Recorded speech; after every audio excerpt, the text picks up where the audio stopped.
तो दोस्तों एक बार फिर स्वागत है आपका हमारे चैनल पर। मेरा नाम है वरुण और हम बात कर रहे हैं इंजीनियरिंग की। और अगर आप भी चाहते हैं इंजीनियर बनना या फिर करियर को संवारना इंजीनियरिंग के बेसिस पे, तो सबसे पहले चैनल सब्सक्राइब कर लेना है ताकि सारी जानकारी कोर्सेज की, कॉलेजेस की या करियर से जुड़ी यही इसी चैनल पर मिल पाए। साथ ही साथ दोस्तों को शेयर करना बिल्कुल नहीं भूलना है ताकि उनका भी भला हो जाए।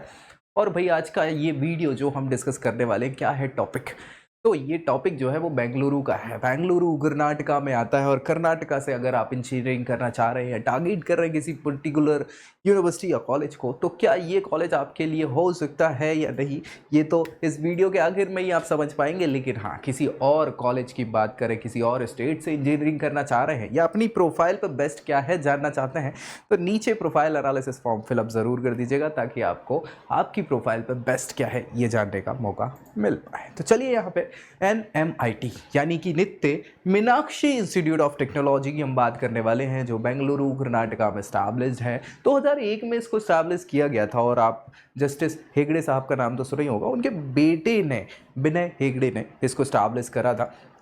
तो अपने आप में अच्छा नाम इन्होंने कमा चुका है। और ये भैया अगर देखें तो ऑटोनॉमस स्टेटस रखते हैं। ऑटोनॉमस स्टेटस रखने का मतलब है कि अपने पेपर्स हो गए, कॉपीज़ हो गई, या अपने सिलेबस को अपने हिसाब से मोल्ड कर सकते हैं। अच्छी चीज़ है। रैंकिंग्स में आप देखेंगे तो इन्हें अलग अलग रैंकिंग से, NIRF की रैंकिंग में भी 183 नंबर, मतलब 183rd रैंकिंग पे NIRF में आते हैं। साथ ही साथ आर्या में 4th रैंकिंग पे ये आते हैं। तो यार अच्छे यहाँ पे रैंकिंग आपको गवर्नमेंट इंस्टीट्यूशन के देखने मिल जाएंगे। तो मैं तो प्रेफर वही करता हूँ, ऑब्वियस सी बात है। क्या क्या स्पेशलाइजेशंस हो सकते हैं यहाँ पे अगर आप टारगेट कर रहे हैं, तो क्या क्या ब्रांचेस आपको मिल जाएंगी यहाँ एडमिशन के लिए। तो नाम आप देख ही पा रहे होंगे, artificial intelligence and data science, AI and DS, ये ज़्यादा चल रही है, बच्चे आजकल ज़्यादा इसको प्रेफर करते हैं। Artificial intelligence and machine learning, ML।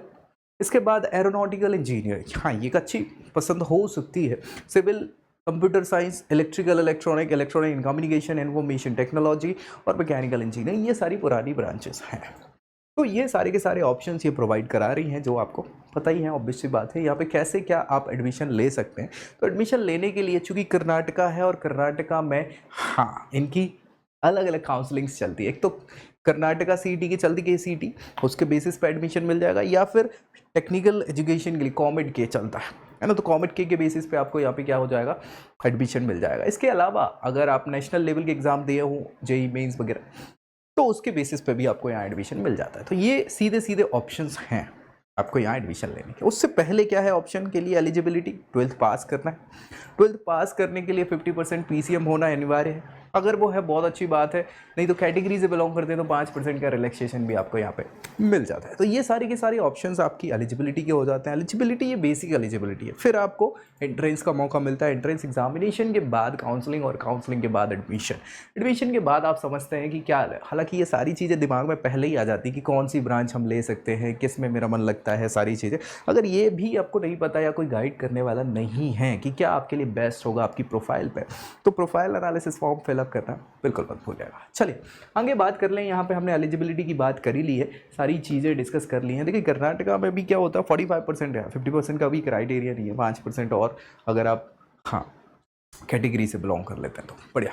Admission CET के थ्रू अगर आप लेते हैं तो वो ईजी पड़ता है। ईजी के अलावा मैं आपको बता दूं, सच्चाई यही है कि अगर KCET के बेसिस पे एडमिशन लेंगे तो फीस में भी बहुत सारी चीज़ें आपको रिलैक्सेशन के तौर पे मिल जाती है, यानी फीस कम होती है। COMEDK के थ्रू आप एडमिशन लेंगे तो फीस ज़्यादा होती है। अभी हम और डिस्कस फीस पे करेंगे वो स्ट्रक्चर पे, तो आपको ये चीज़ भी ध्यान देना पड़ेगा अगर आप चाह रहे हैं अच्छे से यहाँ पे सारी चीज़ें करना। जैसे कि मैंने बता दिया, COMEDK का भी ऑप्शन है आपके पास, या फिर KCET का ही है, नहीं तो JEE मेंस वाला तो है ही ऑप्शन एक, है ना।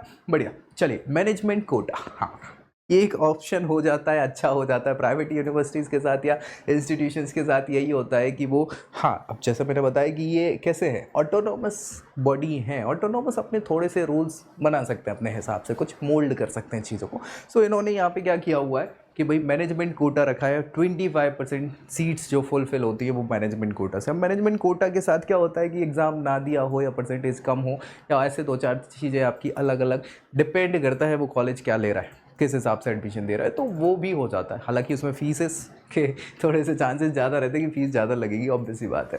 फीस स्ट्रक्चर की बात कर ले तो ये देख लो भाई, मैंने पहले ही बता दिया था सारी प्रकार की चीज़। अगर आप सीईटी के थ्रू आते हैं यहाँ पे एडमिशन लेते हैं तो 91,796 रुपीज़ पर ईयर की फीस है। ऑल अराउंड मान लें हम, चलो 1 लाख रुपए मान लेते हैं, ठीक है। लेकिन नहीं, कॉमेट के थ्रू आप इधर आ रहे हैं तो आप फीस देखें 2,42,156 रुपये, मतलब ऑल अराउंड 2.5 लाख रुपए, ये 1 साल की फीस। तो कहाँ 1 लाख और कहाँ 2.5 लाख, और इंटू 4 ज़रूर करना है क्योंकि 4 साल का ये कोर्स होता है। और ये तो ट्यूशन फी है, अभी रहने खाने की उत्तम व्यवस्था भी तो देखनी है भाई, ठीक है। तो फी स्ट्रक्चर अलग अलग ब्रांचेस पे भी डिपेंड करता है कि किस ब्रांच को आप चूज़ कर रहे हो, कहाँ एडमिशन ले रहे हो। हाँ भाई, अगर आप जो ज़्यादातर आजकल बच्चे प्रेफर कर रहे हैं सीएस में, मशीन लर्निंग, एआई वगैरह, डेटा साइंस वगैरह, इनको प्रेफर ज़्यादा कर रहे हैं तो फीस भी वहाँ ज़्यादा है। और वहीं जो कम ज़्यादा चलने वाली आजकल कम, जो पुरानी ब्रांचेस कहलाती थी कोर ब्रांचेस, उसको प्रेफर कम कर रहे हैं बच्चे, तो वो लेते हो तो वहाँ फीस उस हिसाब से है। तो ये ज़रूर आप स्क्रीनशॉट ले लीजिएगा ताकि एक आइडिया आपको लग जाए कि क्या हो जाएगा, कहाँ कैसी फीस आपको यहाँ पे देनी पड़ जाएगी। हॉस्टल फी आप देख लें, अलग अलग कॉशन डिपॉजिट है। ये कॉशन मनी रिफंडेबल हो जाता है कई कई जगहों पे, कई कई जगहों पे नहीं होता है क्योंकि तोड़ फोड़ आप करते ही हो, अभी नहीं तो कभी करोगे, 4 साल का तो समय है। रेंट, ये रूम रेंट है 75,000 का, अगेन फूड चार्जेस 30, तो 1,30,000 रुपये और अराउंड ये आपकी फ़ीस है। ये एक टाइम की है, बाकी तो 1 लाख के अराउंड आपकी फ़ीस फिर हमेशा लगनी ही है, रहने और खाने की फ़ीस, ठीक है। सो भाई, अगर 1 लाख आपकी फ़ीस वहाँ है, सीईटी के थ्रू आते हो और 1 लाख ये है तो 2 लाख। अगर नहीं, आप कॉमेट के थ्रू आते हो तो 2.5 लाख और 1 लाख, 3.5-4 लाख इंटू 4 कर देना है तो वो डिपेंड वही कर देता है आपका 8 से 10 लाख, या तो सीधा का सीधा 12 से 15 लाख। तो अब डिपेंड करता है क्या ये इतना पैसा आप खर्च कर सकते हैं, या बहुत सारे बच्चे तो अफोर्ड ही नहीं कर सकते, उनकी फैमिलीज अफोर्ड नहीं कर सकती। तो क्या हो सकता है आपके लिए बेस्ट, और ऑप्शंस है कि नहीं है, कोई बताने वाला है कि नहीं है, तो हम तो हैं एटलीस्ट बताने वाले। और नीचे फॉर्म आपको मिल जाएगा जिसको फिलअप करिए और आपके लिए बेस्ट आप पता कर सकते हैं, ठीक है। इसके अलावा अगर आप ये 15-20 लाख रुपए खर्च करेंगे इंजीनियरिंग के लिए तो और अच्छे ऑप्शंस भी हो सकते हैं आपके लिए। हाँ, वो तो डिपेंड करता है इनके रिकॉर्ड्स क्या है, प्लेसमेंट में कैसे क्या है, वो भी अपन डिस्कस करेंगे। लेकिन अगर आप और अच्छे ऑप्शंस भी तलाश कर रहे हैं तो वो भी आपको यहीं मिल जाएंगे, आपको फॉर्म फिल अप करना है और कोई समस्या नहीं है। इंफ्रास्ट्रक्चर तो इनका देखो यार, दूर से अच्छा दिख रहा है, लश ग्रीन कैंपस हो गया, ये इंफ्रास्ट्रक्चर है, सारी चीज़, और पैसे इसी चीज़ के लिए जा रहे हैं और किसी चीज़ के नहीं लिए जा रहे हैं आपसे, ठीक है। चलिए, ये यहाँ पर मेरिट लिस्ट बताई है इन्होंने कि कहाँ कैसे क्या, किस राउंड पर कितनी क्या, हाँ, कट ऑफ जाते हैं, इसके बेसिस पे एडमिशन मिल जाता है। तो ये ज़रूर देख लीजिएगा, first round, second, third round, fourth round. तो आपको कमज़ोर नहीं महसूस करना है कई बार कि सीईटी में या कॉमेट के में रैंकिंग अच्छी नहीं आती है। लेकिन यहाँ आप देखेंगे तो कई बार आपकी रैंकिंग जैसे सेकंड राउंड में 42,000 तक पे मिल गई थी बच्चों को एरोनॉटिकल इंजीनियर, यहाँ पे थर्ड राउंड में वही कम हो गई 34,000। तो डिपेंड करता है कि क्या, कभी कई बार लक भी चल जाता है, ऐसा बोलते हैं ना। हाँ, तो ये ज़रूर आप स्क्रीनशॉट इसका ले लीजिएगा ताकि एक ऑल ओवर आइडिया आपको मिल जाए कि इसमें क्या कैसी कट ऑफ्स जाती हैं एडमिशन लेने के लिए। बढ़िया, प्लेसमेंट स्टैट्स ये इंपॉर्टेंट है। क्यों इंपॉर्टेंट है? क्योंकि भाई हम आज एडमिशन ले लेंगे, इसके बाद कोर्स की ड्यूरेशन 4 साल है, और 4 साल में हम पैसे तो खर्च कर ही रहे हैं, साथ ही साथ टाइम भी इन्वेस्ट कर रहे हैं। ये इन्वेस्ट ही होता है ना। अगर अच्छा नहीं मिला तो वेस्ट होगा, नहीं तो इन्वेस्ट होगा। डिपेंड करता है आप वेस्ट कर रहे हैं या इन्वेस्ट कर रहे हैं, उसके बेसिस पे ये रिकॉर्ड्स बताते हैं कॉलेज के स्टैट्स। प्लेसमेंट के रिकॉर्ड्स इन्होंने बताए हैं कि भैया 910 से ज़्यादा स्टूडेंट रजिस्टर्ड हुए थे लास्ट ईयर, और इसमें 160 कंपनीज आई थी, कॉलेज में विजिट करी थी, और बच्चों के प्लेसमेंट के लिए इन्होंने रिक्रूटमेंट सेल स्टार्ट किया था। 1100 से ज़्यादा ऑफर्स आए थे, बच्चे तो 900 थे, मतलब कुछ बच्चों को 2-2, 3-3 ऑफर्स मिल सकते हैं, ऑब्वियस सी बात है। और इसमें 20 से ज़्यादा ऑफर ऐसे थे जो इंटरनेशनल कंपनीज हुआ कर रही थी, एमएनसीज, ठीक है भाई। इसमें हाईएस्ट सीटीजी जो गया वो भैया ग्लोबल लेवल पे 27 एलपीए का गया, और वहीं अगर नेशनल लेवल पे देखें तो 40 एलपीए का इनको बच्चों को हाईएस्ट पैकेज मिला। लेकिन ये हाईएस्ट पैकेजेस जो होते हैं आपको पता है कि हर किसी को नहीं मिलते हैं, 1, 2 और मैक्सिमम 5 बच्चों को मिल गया। लेकिन उसमें आप शामिल हो रहे नहीं हो रहे वो तो 4 साल बाद समझ में आएगा। अगेन हम यहाँ जो आंकते हैं वो आंकते हैं किस पे, ऑन एन एवरेज, क्योंकि सारे बच्चों को लेके चलना है ना भाई।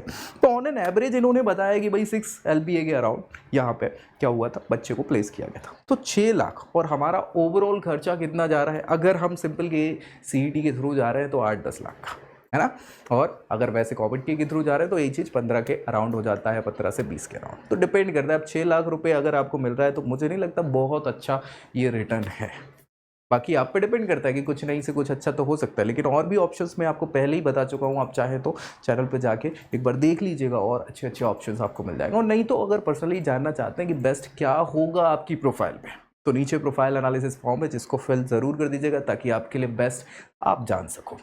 तो भाई ये प्लेसमेंट की बात थी, इन्होंने चार्ट के माध्यम से भी चीज़ें यहाँ बता दी हैं कि भाई 18-19 में क्या रिकॉर्ड्स थे, 19-20 में, 20-21, 21-22 में, और अभी फ़िलहाल क्या चल रहे हैं वो बता देंगे। ये मेन इनके रिक्रूटर्स हैं जो अच्छे अच्छे पैकेजेस लेके बच्चों को ले जाते हैं। लेकिन यार इतने अच्छे पैकेजेस की हमने बात करी, बहुत अच्छे पैकेजेस नहीं हैं। स्कॉलरशिप एक ऑप्शन हो सकता है किस चीज़ का, फीस को कम करने का। और क्या भाई, बहुत सारे ऑप्शंस मिलेंगे जिसमें सबसे पहला ऑप्शन तो मैं बता देता हूँ, NSP, नेशनल स्कॉलरशिप पोर्टल। इस पे जाओ, आपको नेशनली बहुत सारी government of India scholarship provide कराती हैं, तो उनकी जानकारी एटलीस्ट हो जाएगी और अगर आप एलिजिबल हैं तो उनको अवेल भी कर सकते हैं। इसके बाद स्टेट लेवल पे बहुत सारी स्टेट गवर्नमेंट्स भी स्कॉलरशिप देती हैं, और कॉलेज में जब एडमिशन लें तो पहले कॉलेज से पूछ लें भाई उनके कि भाई क्या क्या स्कॉलरशिप्स वगैरह होती हैं, किस किस को मैं अवेल कर सकता हूँ, किस किस की एलिजिबिलिटी है मेरे में। तो एक अच्छा आइडिया आपको लग जाएगा, और पैसे को कम करने का ऑप्शन जनरली परसेंटेज पे ज़्यादा प्रेफर करते हैं। यहाँ पे देखो मेरिट बेस भी होती हैं कुछ स्कॉलरशिप, कुछ नीड बेस्ड स्कॉलरशिप होती है, और कुछ कैटेगरी वाइज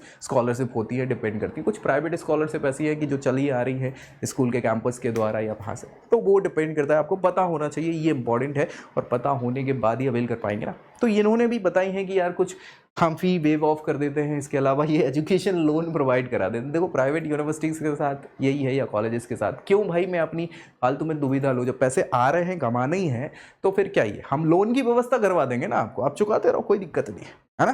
तो ये चीज़ इन्होंने करके रखी हुई है, तो ये भी एक प्रकार से लूटा मारी बोल सकते हैं, मतलब बोलने का क्या, एक दूसरा ऑप्शन है ये पैसे कमाने का। अब वेव ऑफ कर देते या तो मना ही कर दो सीधी चीज़। चलिए फैसिलिटीज़ क्या है, library, information centre, hostel, health care और ट्रांसपोर्टेशन, कैफेटेरिया, ये वो। यार इसमें ये सारी की सारी फैसिलिटी जो है ये बेसिक फैसिलिटी है। किसी भी कॉलेज या अच्छे लेवल के कॉलेज के नाम पे, इंफ्रा के नाम पे आपको ये बेसिक फैसिलिटीज़ कहलाती है जो हर बच्चे को देना कर्तव्य बनता है। सच्चाई तो यही है। लेकिन हाँ ठीक है, इनके नाम पे प्राइवेट यूनिवर्सिटी पैसा ले लेती, गवर्नमेंट यूनिवर्सिटी कम पैसे में काम करती, फ्री में ही कर देती है। वैसे सारी फैसिलिटी होती है, और अगर नहीं है ऐसी फैसिलिटी किसी इंस्टीट्यूट में तो जाने का मतलब भी नहीं है ना। क्योंकि ओवरऑल डेवलपमेंट के लिए बहुत सारी चीज़ें जरूरी, केवल पढ़ाई इंपॉर्टेंट नहीं है, बाकी की चीज़ें भी इंपॉर्टेंट होती हैं। सो वो सारी चीज़ें देखने के बाद आपको समझ में आना है कि क्या ये आपके लिए अच्छा होगा या नहीं होगा। वैसे मैंने बहुत सारी चीज़ों को हिंट कर दिया है, डायरेक्टली बोलना अच्छा भी नहीं लगता। तो आप इतने तो समझदार हैं कि आपको क्या करना है। आपको लगता है कि ये वर्थ इट है तो आप एडमिशन ले सकते हैं, अदरवाइज और भी ऑप्शंस हैं आपके पास। ऑप्शन की कमी हो तो समझें कि लेना ही है, ऑप्शंस बहुत सारे हैं, बस आपको पता होना चाहिए, और सही जगह जाएंगे तो सारी चीज़ें पता चलेगी। नीचे आपको प्रोफाइल एनालिसिस फॉर्म मिलेगा जो हो सकता है आपके लिए सही जगह हो, और आपकी प्रोफाइल पे बेस्ट क्या है ये हम बता देंगे। तो मिलेंगे अगली वीडियो में अगली जानकारी के साथ, तब तक के लिए जय Hind. I hope you like this video. For more such videos, keep watching our channel And do not forget to like, share and subscribe.